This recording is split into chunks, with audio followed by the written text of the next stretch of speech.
প্রিয় দেশবাসী, আসসালামু আলাইকুম রহমতুল্লাহি বারাকাত। আমি লিটন চৌধুরী আপনার সামনে হাজির হলাম।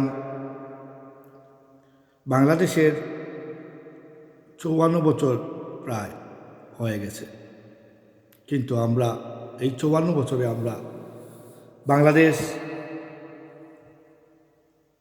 ভারতের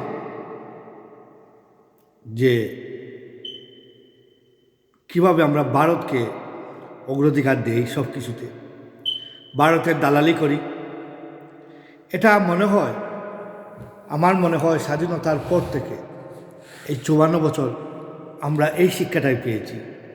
জাতি হিসাবে আমরা গর্ব করে বলতে পারি যে আমরা ভারতের দালালি করাটাই হয়েছে আমাদের এই বাংলাদেশের স্বাধীনতার পর থেকে। আমরা ভারতের দালালির জন্য আমাদের জন্ম হয়েছে, নতুবা কেন আমরা এখনও এটা থেকে শিক্ষা নিতে পারি নাই। প্রতিটা রাজনৈতিক দল বলেন, প্রতিটা সেক্টর বলেন, সিনেমা জগৎ বলেন, নাটক, গান, সব কিছুতেই ভারতের নগ্ন যে বলতে হবে, সব কিছুতে ভারত আমাদের দেশকে শোষণ করতেছে, আমাদের দেশকে শাসন করতেছে।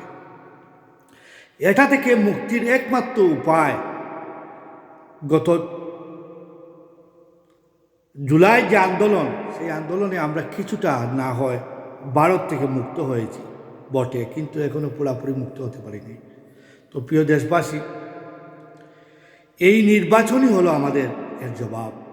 তাই আপনারা বারবার বিভিন্ন দলকে ভোট দিয়েছেন, আওয়ামী লীগকে দিয়েছেন, বিএনপিকে দিয়েছেন,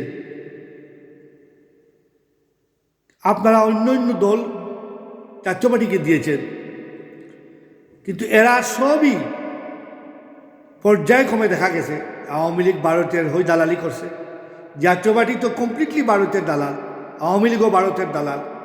এখন বিএনপির অর্ধেক সংখ্যক নেতা এবং নেত্রী ভারতের দালালি করতেছে, এবং আমরা এদেরকে দেখেছি, বাংলাদেশের শাসনে দেখেছি এরা কিচ্ছুই বাংলাদেশকে কিছুই দিতে পারে নাই। তাই আপনাদের কাছে আমার আকুল আবেদন, আমি কোনো দলকে সাপোর্ট করি না, কিন্তু আমি একমাত্র একটা দল বর্তমানে দেখতেছি, এরা শৃঙ্খল একটা দল, জবাবদিহিমূলক একটা দল। এদেরকে যদি আপনারা নিয়ে আসেন সরকারে, আশা করি দেশ লাভবান হবে। এই জামাত ইসলামকে ভোট দিয়ে এই দেশকে আপনারা এগিয়ে নিয়ে যান।